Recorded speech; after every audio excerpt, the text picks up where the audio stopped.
وہ حضرت قاسم وہ تعویذ کھولتے ہیں اور امام حسین امام پاک کی بارگاہ میں پیش کرتے ہیں۔ جب امام حسین اس تعویذ کو آپ نے سنا کہ یہ بھائی حسن کا ہے، آخری وصیت ہے، آپ نے اس تعویذ کو بوسہ دیا، جو ہے اپنے سر پہ تعویذ کو لگایا اور پھر جو ہے اسے کھول کر پڑھا۔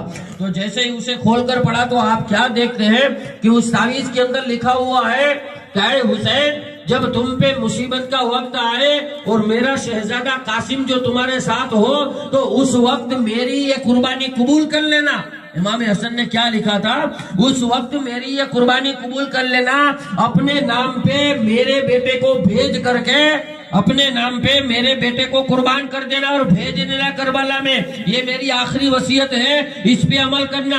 اب امام حسین نے سنے تو بھائی بھی یہ کہہ رہا ہے کہ بیٹے کو قربان کر دینا، حالانکہ امام حسن مجتبی حیات بھی نہیں تھے، آپ تو شہید ہو چکے تھے، مگر آپ جانے سے پہلے انتظام کر کے گئے تھے، حسین تجھ پہ میرا ایک بیٹا نہیں 5 بیٹے قربان ہو۔ حضرت امام حسن مجتبی کے کربلا میں کتنے بیٹے تھے؟ 5 بیٹے تھے، حضرت قاسم کے ساتھ آپ نے دوسرے 4 بھائی تھے، یہ 5 میدان کربلا میں شہید ہوئے امام حسن مجتبی کے۔ تو کہاں یہ تعویذ میں لکھا دیکھا تو امام حسین پاک کی آنکھوں میں آنسو آ گئے اور کہا کہ بھتیجے کیا کیا جائے، تو نے اس موڑ پر کے لا کر کے کھڑا کر دیا ہے۔ حضرت قاسم کے اندر وہ جذبہ تھا، آپ نے کہا کہ چچا جان مجھے جانے کی اجازت دی جائے، میری ماں بھی مجھے اجازت دے رہی ہے، میری پھوپھی ماں زینب الکبریٰ نے بھی اجازت دے دی ہے، میری ماں نے بھی دے دی ہے، آپ بھی اجازت دے دیے۔ اب امام حسین علیہ السلام اجازت فرماتے ہیں کہ جاؤ قاسم، خدا تمہاری نگہبانی فرمائے۔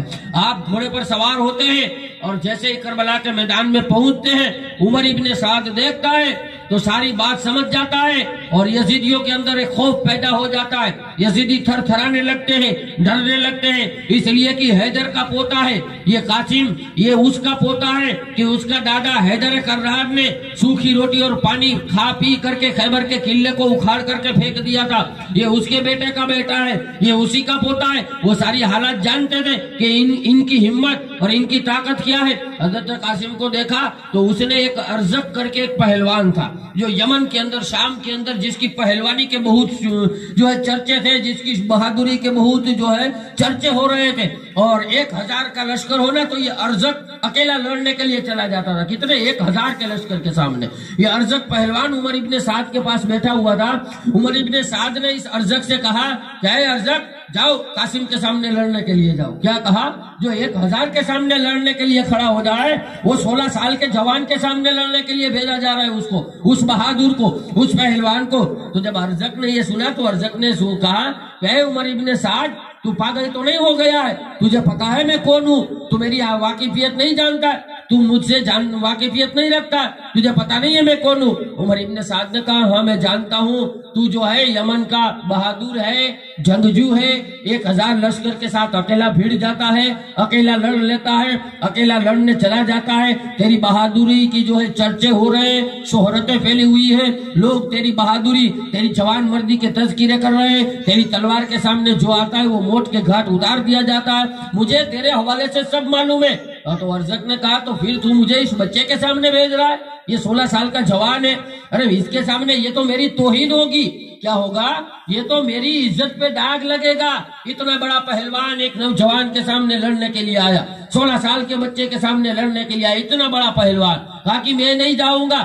عمر ابن سعد نے کہا ارے ارزق اسے تو بچہ نہ سمجھ، یہ علی کے بیٹے کا بیٹا ہے، یہ حسن ابن علی ہے، یہ قاسم جو ہے یہ امام حسن مجتبی کا بیٹا ہے، کہا کہ اسے تو بچہ نہ سمجھ۔ ارزق مانا نہیں، کہا میری توہین ہوگی، میں نہیں جاؤں گا، ایک کام کرتا ہوں، میرے 4 بیٹے یہاں ہے، سب سے چھوٹا بیٹا جو ہے اسے میں بھیج دیتا ہوں۔ کیا کہا؟ سب سے چھوٹا بیٹا ہے اسے بھیج دیتا ہوں۔ اب ارزق کا چھوٹا بیٹا آیا، یہ کوئی ہاتھی سے کم نہیں تھا، کیا یہ ہاتھی سے کم نہیں تھا، اور گھوڑے پر جب سوار ہوتا تھا نا تو گھوڑا مشکل سے چل پاتا تھا، گھوڑا دب کر رہ جاتا تھا، اتنا بڑا یہ ارزق کا چھوٹا بیٹا پہلوان تھا۔ یہ جب آیا اور امام قاسم علیہ السلام کے سامنے آیا اور آ کر جو ہے پورے اپنے جسم کو ہلاتا ہوا امام قاسم کے سامنے آ کر کہنے لگا کہ اے نوجوان، اے لڑکے، موت کے لیے تیار ہو جا، میں تجھے قتل کر دوں گا۔ اس طریقے سے بکواسے کرنے لگا۔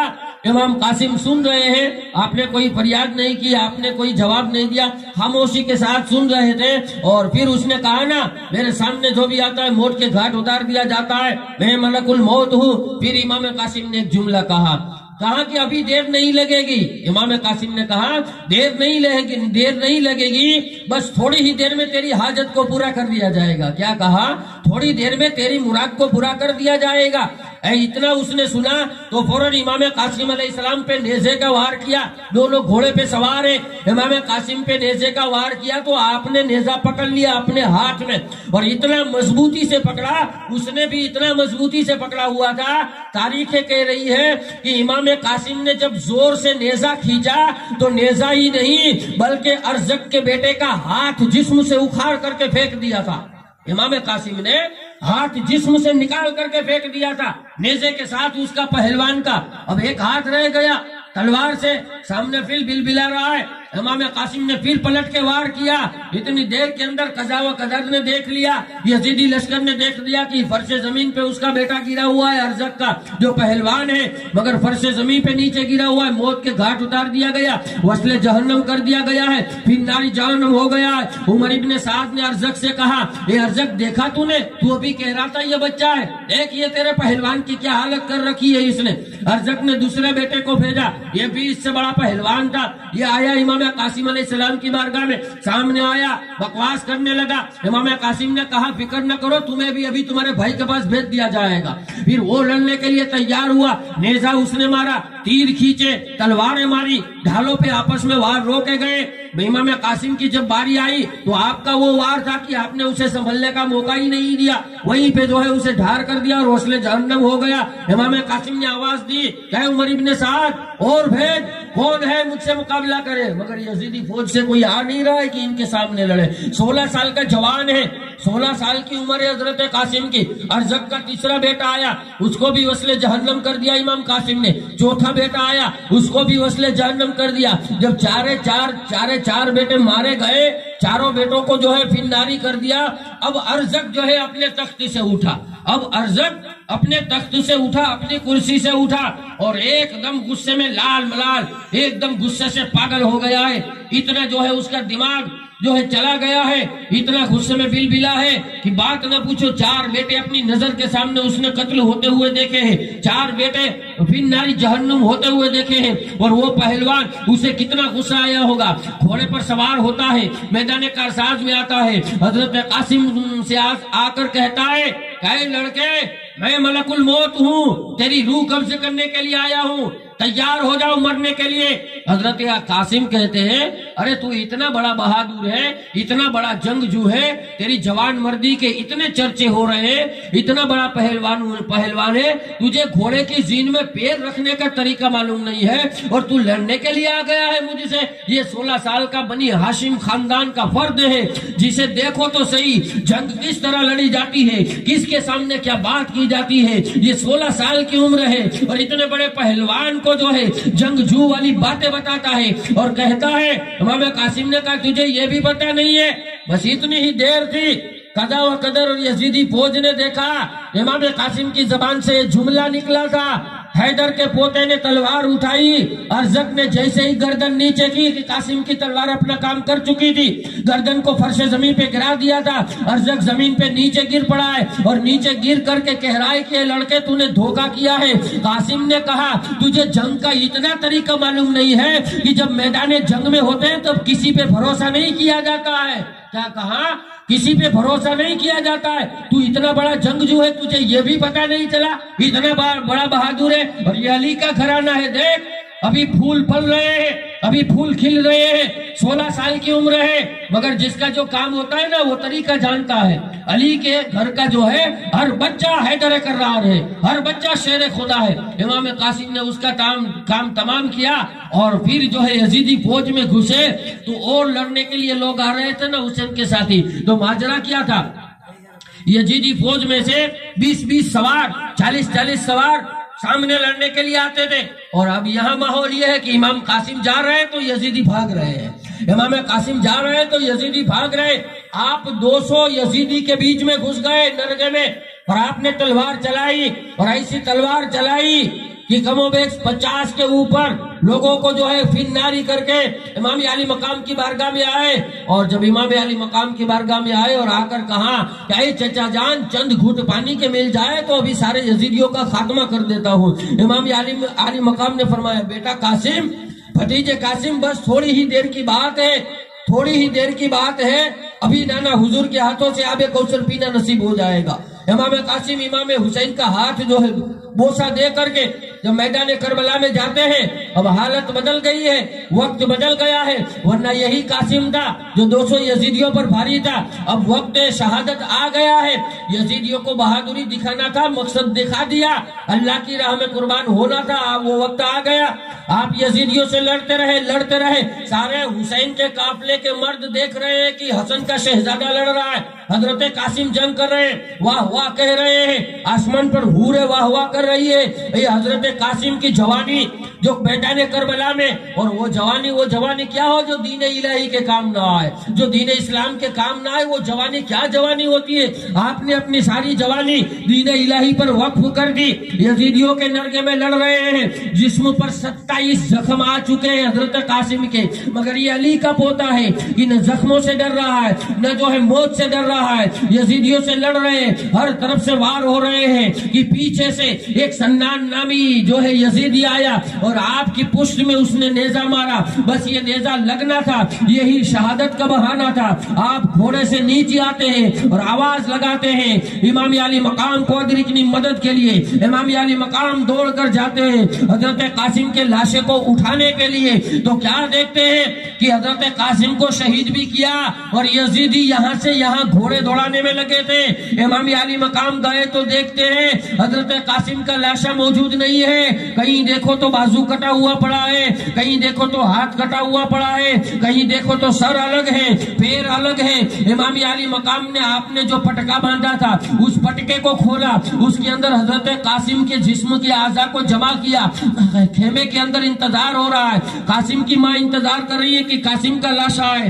امام علی مقام امام حسین کے صبر کا اندازہ تو لگاؤ، آپ نے کن حد تک صبر کیا ہے۔ آپ اس کو اٹھا کر کے جاتے ہیں جیسے کہ ایک جسم کے ہڈیوں کی پوٹلی بھری ہو، آپ اس کو اٹھا کر کے جاتے ہیں، خیمے میں پیش کرتے ہیں۔ اب یہ خیمے میں جاتا ہے، ماں کے سامنے جب بیٹے کی یہ حالت ہوتی ہے تو اندازہ تو لگاؤ اس ماں پہ کیا بیتتی ہوگی۔ مگر امام حسن مجتبیٰ کی بیوی تھی، آپ نے غم کیا، آنکھوں سے آنسو جاری ہوئے، ماں زینب کی جو ہے چیخیں نکل گئی، مگر امام علی مقام نے فرمایا اے اہل بیت نبوت، اے خاندان نبوت کی عورتیں، آپ رسالت کے خاندان کی بہویں ہیں، آپ صبر کرو، آپ صبر کرو، ہمارے خاندان میں یہ نہیں ہے، سب کو صبر کی تلقین کر رہے ہیں۔ اب امام علی مقام باہر آئے، جانے کی تیاری کر رہے ہیں کہ حضرت ماں زینب نے حضرت عباس کو پیغام بھیجا کہ اے عباس، حسین کو خیمے میں بلا دو۔ جب امام حسین کو پیغام پہنچا تو امام حسین نے ایک جملہ زبان سے کہا یا الہی خیر ہو، یا الہی خیر ہو۔ اب کیا خیمے میں مجھے بلائے جا رہے ہیں، کون ہے، کن کو بھیجنے کی بات ہو رہی ہے۔ جیسے امام حسین اندر آئے تو دیکھا کہ حضرت ماں زینب کھڑی ہے اور آقا حسین کی بارگاہ میں عرض کرتی ہے کہ اے میرے بڑے بھائی، اس مصیبت اور مشکل وقت کے اندر کیا میں تم سے کوئی چیز مانگ سکتی ہوں؟ کیا میں حاجت آپ کی بارگاہ میں پیش کر سکتی ہوں؟ تم سے کچھ مانگ سکتی ہوں؟ امام علی مقام نے فرمایا اے میری ہمشیرہ، اے زینب، تو میرے ہر وقت میرے ساتھ رہی ہے، ہر وقت تو نے میری مدد کی ہے اور تو میری ہمشیرہ ہے۔ حسین بے شک غریب الوطن ہے، حسین بے شک مصیبت پریشانی میں ہے، بے شک بہنوں کا حق ہوتا ہے۔ اے زینب مانگو، کیا مانگتی ہو؟ اے زینب مانگو، کیا مانگتی ہو؟ حضرت ماں زینب الکبریٰ نے، ہماری بہن ہم سے کیا مانگتی ہے جانتے ہیں؟ ایک زمین کا ٹکڑا ہوتا ہے نا، اس ایک زمین کے ٹکڑے کے اندر آپ نے دیکھا ہوگا وہ ماحول کھڑا کر دیا جاتا ہے نا کہ نا اتفاقیاں اور ایک دوسرے کی رشتہ داریاں ٹوٹ جاتی ہے، سگے بھائی بہن کے اندر نا موافقت اور جو ہے ابولے ہو جاتے ہیں، ایک دوسرے سے بات بند ہو جاتی ہے، آنا جانا بند ہو جاتا ہے ایک زمین کے ٹکڑے کے لیے۔ کس کے لیے؟ ایک زمین کے ٹکڑے کے لیے۔ یہ ہمارا مذہب ہے، یہ ہمارا دین ہے، ہم ایسے مسلمان ہیں۔ امام حسین کی بہن کہہ رہی ہے آقا حسین میری حاجت، کہا کیا حاجت ہے؟ مانگو بہن، کیا مانگتی ہو؟ کہا کہ جیسے ہی کہا کہ امام علی مقام نے فرمایا مانگو، کیا مانگتی ہو؟ آپ نے آواز دی بیٹا ہونا محمد، جو تیاری کے ساتھ خیمے کے اندر تھے۔ بہن نے دونوں شہزادوں کو بلایا